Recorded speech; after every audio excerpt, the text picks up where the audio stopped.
Bonjour, c'est Louis d'Énergie et bienvenue dans Brillant Société, le podcast énergie qui vous dit tout sur absolument tout. Aujourd'hui, je vais vous parler de celui qui a bien failli être roi de France, si le destin ne s'en était pas mêlé. Je parle de Louis XVII. Pour être précis, son nom de naissance, c'est Louis-Charles de France. Il naît le 27 mars 1785 à Versailles et c'est le deuxième fils de Louis XVI et de Marie-Antoinette. Il devient l'héritier du trône de France après le décès de son frère aîné, Louis-Joseph. Ses parents sont évidemment des figures emblématiques de l'Ancien Régime, mais leur règne se déroule dans une période de grande tension politique et sociale. Je vous raconte l'histoire. Pour embobiner un peu, Louis XVI naît en 1754 et monte sur le trône en 1774. Il est réputé pour sa bonté et son sens du devoir, mais on lui reproche un manque de fermeté, ce qui l'empêche de diriger correctement la France qui est en crise à cette époque. Son règne est marqué par des problèmes financiers et il échoue à faire certaines réformes fiscales, ce qui tend pas mal l'ambiance dans le pays. Les classes populaires sont de plus en plus mécontentes. Marie-Antoinette, elle, naît en 1755 en Autriche. Elle épouse Louis XVI à seulement 14 ans. On dit à l'époque qu'elle est frivole, qu'elle dépense sans compter et qu'elle a une mauvaise influence sur le roi, ce qui la rend impopulaire auprès du peuple français. La situation politique devient explosive à la fin des années 1780. Ça s'explique notamment par la montée en puissance des idées des Lumières, qui sont défendues par une partie de la bourgeoisie et prônent la raison, la liberté individuelle, la tolérance, l'égalité et le progrès, hors mettant en question les traditions. Or, à cette période, les inégalités sociales se creusent de plus en plus. Et finalement, la Révolution française éclate, on est en 1789 avec la prise de la Bastille le 14 juillet. La monarchie tente de concilier les réformes nécessaires et la conservation du pouvoir, mais il n'y arrive pas. Et en 1791, Louis XVI accepte la Constitution.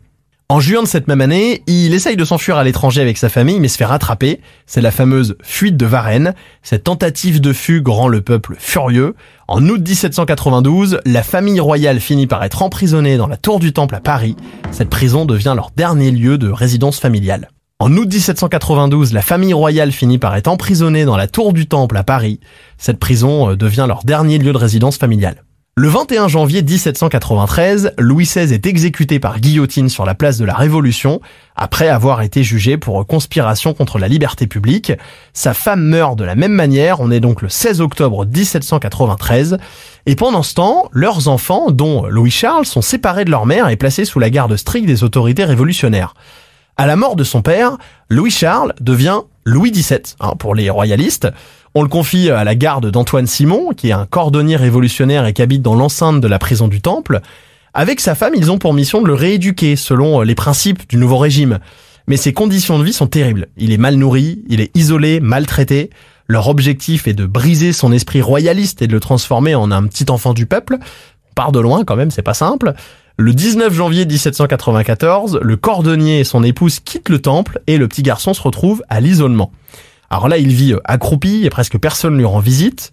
En juin 1795, la République annonce sa mort, officiellement à cause d'une tuberculose.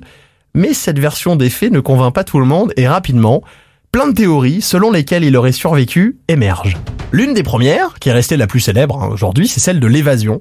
Selon cette hypothèse, on aurait remplacé le petit Louis XVII par un autre enfant malade pour que l'héritier légitime puisse prendre la fuite.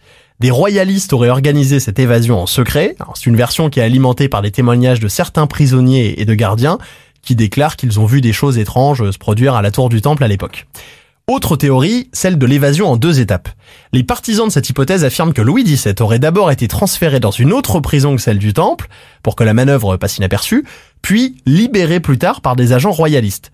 Ils ont soi-disant des documents et des témoignages pour prouver ça, qui sont parfois contradictoires, mais suffisamment intrigants pour maintenir la flamme du doute. Bref, ce qui se serait passé ensuite, c'est qu'il aurait été emmené hors de France, en Angleterre ou en Allemagne, où il aurait vécu sous une identité secrète. Le résultat de tout ça, vous le voyez venir, c'est que bien évidemment, des candidats affirment être le fameux Louis XVII. Parmi les plus célèbres, on retrouve Karl Wilhelm Neundorf, un horloger allemand qui revendique être le dauphin dans les années 1830. Il est arrêté et jugé en France, mais beaucoup de royalistes le soutiennent et affirment que ses connaissances sur la famille royale sont trop précises pour être fausses. Son fils tente même de faire reconnaître cette filiation après sa mort, mais sans succès. Un autre prétendant célèbre, c'est Eleazar Williams. C'est un missionnaire amérindien aux États-Unis qui affirme qu'il est Louis XVII dans les années 1850. Il paraît que le personnage est charismatique, mais que ses prétentions sont jugées farfelues. Ce qui est intéressant, c'est que l'intérêt pour la survie de Louis XVII ne faiblit pas avec ce temps, loin de là. Là, on arrive au XXe siècle et de nouvelles recherches émergent, surtout grâce au progrès de la science. L'un des développements les plus marquants, évidemment, à l'époque, c'est l'analyse ADN. Donc par exemple, en 2000, des scientifiques comparent l'ADN mitochondrial, c'est-à-dire le matériel génétique issu de la mère, de cheveux conservés de Marie-Antoinette, avec celui d'un cœur momifié supposé être celui de Louis XVII. Les résultats confirment une correspondance, mais ça ne convainc pas tout le monde. Selon les plus sceptiques, les conditions de conservation et les manipulations au cours des siècles de ce cœur peuvent compromettre la fiabilité de l'identification. Les historiens, eux aussi, sont partagés. C'est intéressant de voir un petit peu ce qu'il en est de leur côté. Alors il y a ceux qui soutiennent que Louis XVII est bien mort en 1795. Ils se basent en fait sur des registres officiels, des témoignages des médecins de l'époque et sur l'autopsie qui a été réalisée sur le corps de l'enfant en suivant. Pour eux, les conditions de détention et de maltraitance étaient suffisantes pour expliquer sa disparition. Et de l'autre côté, on a les partisans des théories de survie, eux qui mettent en avant des incohérences dans des récits officiels, des témoignages contradictoires et des nombreuses prétentions des survivants au fil des décennies. Et puis d'après eux, l'époque était propice à ce genre d'opération secrète, avec tous les royalistes déterminés à sauver l'héritier du trône. L'autre des choses sur lesquelles on s'interroge, c'est de savoir qui était le garçon mort dans le temple. Selon certains chercheurs, il y a des différences physiques importantes avec les images qu'on a de Louis XVII plus jeune, ce qui va d'ailleurs dans le sens d'une substitution. D'autres cherchent des traces dans les archives des familles nobles ou révolutionnaires qui auraient pu être impliquées dans ce genre d'opération.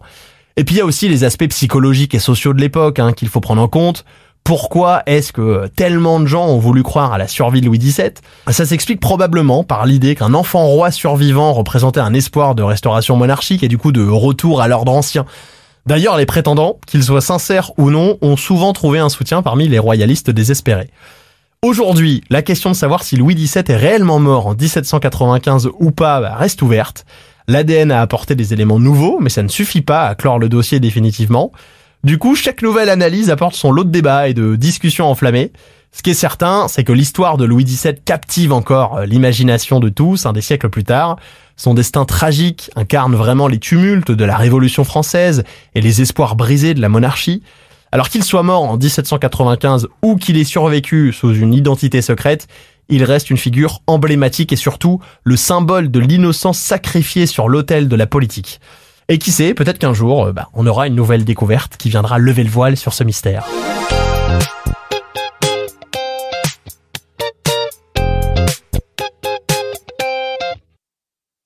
Merci d'avoir écouté ce podcast. Je suis Louis, animateur sur Énergie. Il a été écrit par Daphné Breitenbach et je vous retrouve très vite pour un nouvel épisode de Brillant en Société.